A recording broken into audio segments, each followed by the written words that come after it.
I didn't skip out on any detail while making this end grain cutting board. We got a nice juice groove, custom handles, some nice feet, and smooth rounded corners. In this video, I'm going to share with you every step of the process that it took to get here and all the incredible woodpecker's tools that I got to use along the way. I wanted to first share with you the milling process, and not because I think you need a tutorial on how to properly mill wood, but to show you how convenient these new MagQuick dust ports are. As you can see, I have a pretty basic dust collector with two flex hoses. One is permanently attached to my table saw, and the other one gets moved around to 5 different tools in my shop. These MagQuick dust ports make moving my dust hose from tool to tool just really convenient. The magnetic connection allows me to move my hose around super quick, and it provides a strong, tight seal.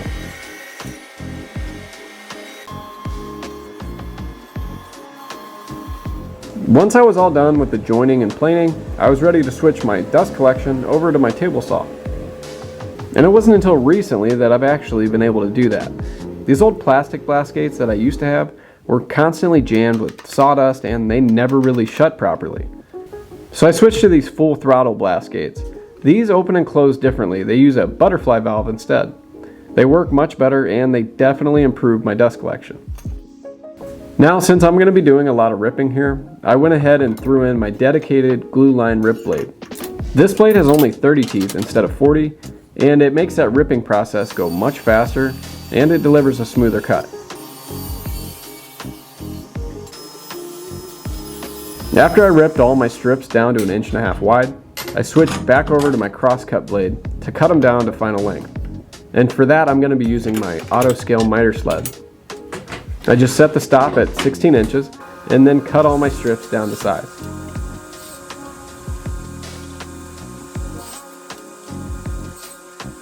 Next, it was time for the first of 2 glue ups. Before we can make an end grain cutting board, we first have to make an edge grain cutting board. And if that doesn't make sense to you, I promise it will in the next couple minutes. To glue this up though, I'm using my expander clamp system. This thing is perfect for glue ups like this. My personal favorite feature of this tool is how the clamping head moves so easily back and forth since it's elevated with the expander clamp system and not dragging on the table. Also, if you were wondering, dried glue does pop off of this thing with no problem since it's powder coated. Anyways, once the glue was dry, I scraped off as much as I could with a chisel and then sent it through my planer.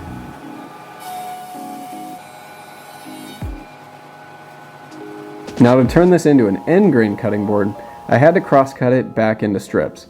So I set the stop on my drop zone at 1.5 inches. And then after I cut a fresh end, I butted it up against the stop and ran the board through my blade until the board became too narrow to continue on. To cut the rest of the strips to size, I put the auto scale miter sled away and then just set my rip fence at 1.5 inches to rip the final 3 strips to size. And here's one of my favorite parts of this entire process, which is revealing the final pattern of the cutting board. I just flip each one so the end grain is facing up, and then rotate every other one until I get a cool looking pattern like this. Then I just repeat the same process as before and glue it up again. I try my best to keep the edges all aligned so that the pattern can come out looking more consistent.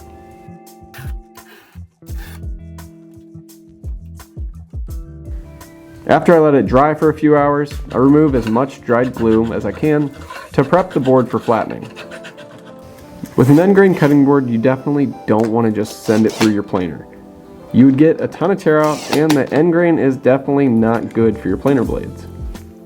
Some people choose to use a drum sander, but personally I don't have one and I've never used one.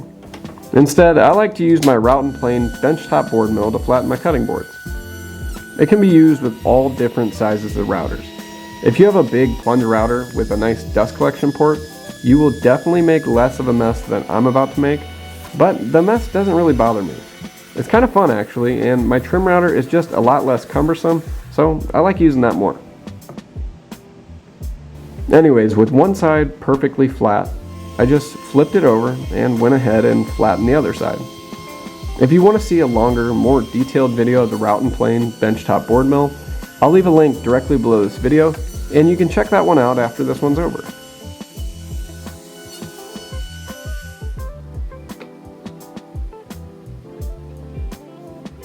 Now that the cutting board is all flat, I just need to clean up the edges and then square everything up. So I ran one edge through my joiner before ripping the final width at the table saw. And then I just cross-cut both ends to create a perfectly square cutting board. With the board all squared up, the next step that we're going to do is add the juice groove. There's really three options when adding a juice groove. Either you have fences on the outside of your cutting board that you run the base of your router up against, or you can use a CNC, or the option that I'm doing today, which is putting a template in the center of my cutting board and then using a template guide bushing to reference up against the template. So I'm just using some double-sided tape to secure the template. And if you're curious, my template is 1 1/8 inset from all the edges. Next, I went ahead and installed my template guide bushing on my Stable Max trim router base, as well as my juice groove router bit. This bit is specifically designed for just juice grooves. The cool part is it doesn't just make the groove, it also chamfers the top edge that leads into the cove, and this makes sanding a lot easier. The last thing I need to do before I can start cutting is to just set the depth, and I like to use a setup block to help with that. Then to start the cut, I just slowly tilt the router down until that bushing references up against the edge of the plywood, and then I can plunge into the cut and continue on around the board.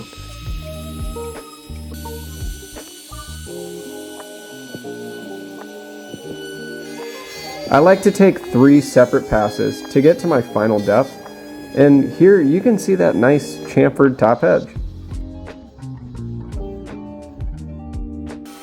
Before we get on to adding the handles, I rounded the corners of the board over at the router table using the corner jig. Next, I cut a scrap piece of 3/4 inch plywood to 15 inches by 10 inches. We're going to use this to create a jig to make our handles. Then I use the center scale on my 24 inch rule to mark center and 2.5 inches to the left and right of the center mark. I extended those lines further out with my 3-inch pocket T-square and then scribed a line 1.5 inches in from the edge. I then took that over to the bandsaw and cut the bulk of the material away, making sure to not go over my pencil lines.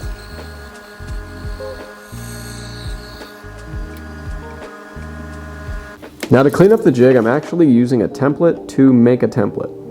I just double-sided taped some scrap pieces on these marks that I made to create a reference to run my flush trim router bit up against. The bit I'm using here is one of our ultra shear compression trim router bits. The bearing just guides along the template and it cuts the wood to match perfectly. The handle jig was almost wrapped up at this point. I just had to extend the center line down using my MINISQUARE and then use some more scrap plywood to attach some fences to the front edge.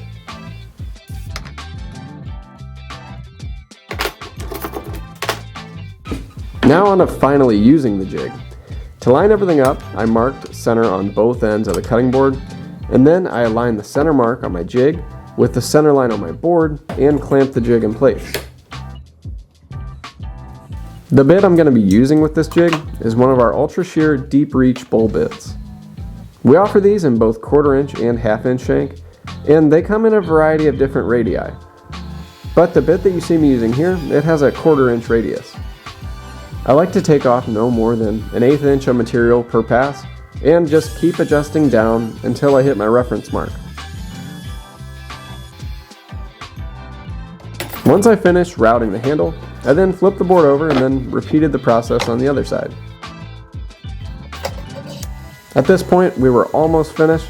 The last bit of work before sanding was to just add a nice chamfer profile to all the edges over at the router table. After I sanded the board using 120 grit sandpaper, I sprayed it down with some water. The water actually raises the grain and will knock that down with a final sanding. And you don't want to skip this step because if you do, your board is going to feel fuzzy the first time you wash it. Before finish sanding though, I drilled some holes for the cutting board feet and then sanded the entire board completely smooth to 180 grit. To finish the board, I'm using this homemade mixture of food-safe beeswax and mineral oil. This stuff is super easy to make, and I highly suggest that you make it yourself if you haven't before. And with that, my end grain cutting board was all finished up. I hope you enjoyed this video and at least came away learning one new thing. If you enjoy this kind of content or have any questions, please let me know in the comments. And if you're interested in any of the woodpecker's tools that I used here today, I'll leave links below in the description and you can check them out. And if you're still here, thank you so much for watching until the very end, and I'll see you on the next project here on RedTOOL Woodshop.